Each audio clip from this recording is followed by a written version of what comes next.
നടിയെ അധിക്ഷേപിച്ച കേസിൽ ബോബി ചെമ്മണ്ണൂരിനെതിരെ കുറ്റപത്രം സമർപ്പിച്ചു. എറണാകുളം മജിസ്ട്രേറ്റ് കോടതിയിലാണ് കുറ്റപത്രം സമർപ്പിച്ചത്. ബോബി ചെമ്മണ്ണൂർ സ്ഥിരമായി ദ്വയാർത്ഥ പ്രയോഗം നടത്തുന്നയാളാണെന്ന് കുറ്റപത്രത്തിൽ പറയുന്നത്. നടിയെ അധിക്ഷേപിക്കുക എന്ന ഉദ്ദേശത്തോടെയാണ് ദ്വയാർത്ഥ പ്രയോഗങ്ങളെന്നും കുറ്റപത്രത്തിലുണ്ട്. വിവരങ്ങളുമായി വിനയാരാജ് ചേരുന്നുണ്ട്. വിനയ, ഇപ്പോൾ ബോബി ചെമ്മണ്ണൂരിനെതിരെ കുറ്റപത്രം സമർപ്പിച്ചിരിക്കുകയാണ്. എന്തെല്ലാമാണ് അതിൽ ഉൾപ്പെടുന്ന വിവരങ്ങൾ? എന്തൊക്കെയാണ് ഇനി പോലീസിന്റെ ഭാഗത്തുനിന്നുണ്ടാകുന്ന തുടർ നടപടികൾ? കഴിഞ്ഞ ജനുവരിയിലാണ് ബോബി ചെമ്മണ്ണൂരിനെതിരെ നടി പരാതി നൽകിയിട്ടുണ്ടായിരുന്നത്. അതിൽ പ്രധാനമായും ഉന്നയിച്ച കാര്യം എന്ന് പറയുന്നത് ദ്വയാർത്ഥ പ്രയോഗം നടത്തി പിന്നാലെ നടന്ന് ശല്യം ചെയ്തു എന്നായിരുന്നു നടി പോലീസിന് നൽകിയ പരാതിയിൽ പറഞ്ഞിട്ടുണ്ടായിരുന്നത്. അതിനുശേഷമാണ് ഇപ്പോൾ ആ കേസിലാണ് എറണാകുളം മജിസ്ട്രേറ്റ് കോടതിയിൽ പോലീസ് കുറ്റപത്രം സമർപ്പിച്ചിരിക്കുന്നത്. 300 പേജുള്ള കുറ്റപത്രമാണ് സമർപ്പിച്ചിരിക്കുന്നത്. പ്രധാനമായും ബോബി ചെമ്മണ്ണൂരിനെതിരെ 2 വകുപ്പുകളാണ് ചുമത്തിയിരിക്കുന്നത്. ലൈംഗികമായി അധിക്ഷേപം നടത്തി, മറ്റൊന്ന് പ്രധാനമായും പിറകെ നടന്ന് ശല്യപ്പെടുത്തി എന്നീ 2 വകുപ്പുകൾ ചുമത്തിയാണ് ബോബി ചെമ്മണ്ണൂരിനെതിരെ പോലീസ് കേസെടുത്തതും നിലവിൽ ഇപ്പോൾ കുറ്റപത്രം സമർപ്പിക്കുകയും ചെയ്തിട്ടുണ്ടായിരുന്നത്.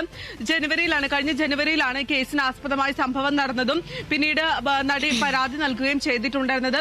ആദ്യം ബോബി ചെമ്മണ്ണൂരിന്റെ പേര് പരാമർശിക്കാതെയായിരുന്നു പരാതി നൽകിയിട്ടുണ്ടായിരുന്നത്. അതിനുശേഷമാണ് പിന്നീട് ബോബി ചെമ്മണ്ണൂരിന്റെ പേര് പരാമർശിച്ചുകൊണ്ട് വീണ്ടും ഒരു പരാതി നൽകിയത്. അതിൽ പ്രധാനമായും ഉന്നയിച്ചത് ദ്വയാർത്ഥ പ്രയോഗം നടത്തി ഓൺലൈൻ ചാനലിൽ വന്ന് തന്റെ പേര് പറഞ്ഞ് പരാമർശം നടത്തിയെന്നടക്കം ചൂണ്ടിക്കാണിച്ചുകൊണ്ടായിരുന്നു നടി പരാതി നൽകിയിട്ടുണ്ടായിരുന്നത്. പിന്നീട് അങ്ങോട്ട് നാടകീയ സംഭവങ്ങളാണ് നടന്നിട്ടുണ്ടായിരുന്നത്. വയനാട്ടിൽ നിന്നും പോലീസ് ബോബി ചെമ്മണ്ണൂരിനെ കസ്റ്റഡിയിലെടുക്കുന്നു, കോടതിയിൽ ഹാജരാക്കുന്നു, പിന്നീട് ജയിലിലേക്ക് മാറ്റുന്നു. അതിനുശേഷം പിന്നീട് ജയിലിൽ നിന്ന് ഇറങ്ങാത്ത ഒരവസ്ഥ, ബോബി ചെമ്മണ്ണൂർ ജയിലിൽ നിന്ന് ഇറങ്ങുന്നില്ല എന്ന് പറയുന്നു. അതിനുശേഷമാണ് ഇപ്പോൾ നിരവധി നാടകീയ സംഭവങ്ങൾക്ക് ശേഷം പോലീസ് നിലവിൽ കുറ്റപത്രം സമർപ്പിച്ചിരിക്കുന്നത്. നടി അധിക്ഷേപിക്കുക എന്നൊരു ഉദ്ദേശത്തോടു കൂടിയാണ് ഈ ദ്വയാർത്ഥ പ്രയോഗം നടത്തിയതെന്നാണ് നടി ഉന്നയിച്ച അല്ലെങ്കിൽ കുറ്റപത്രത്തിലുള്ള ഒരു കാര്യം എന്ന് പറയുന്നത്. സമൂഹ മാധ്യമങ്ങളിലൂടെ പലർക്കുമെതിരെ ബോബി ചെമ്മണ്ണൂർ ഇത്തരത്തിൽ പരാമർശം നടത്തിയിട്ടുണ്ട്. ലൈംഗിക അധിക്ഷേപത്തിന്റെ തെളിവുകളും അടക്കം പോലീസിന് അന്വേഷണ സംഘത്തിന് ലഭിച്ചിട്ടുണ്ട്. നടിക്കെതിരെ മാത്രമല്ല നിരവധി ആളുകൾക്കെതിരെ ഇത്തരത്തിൽ ദ്വയാർത്ഥ പ്രയോഗം നടത്തുകയും ലൈംഗിക അധിക്ഷേപം നടത്തുകയും ചെയ്യുന്നതിന്റെ തെളിവുകളടക്കം തന്നെ പോലീസ് ഇപ്പോൾ ശേഖരിച്ചിട്ടുണ്ട്. ആ അന്വേഷണത്തിൽ അല്ലെങ്കിൽ അതെല്ലാം തന്നെ ശേഖരിച്ചുകൊണ്ടുള്ള ഒരു അന്വേഷണം തന്നെയായിരുന്നു പോലീസിന്റെ ഭാഗത്തു നിന്നും ഉണ്ടായത്.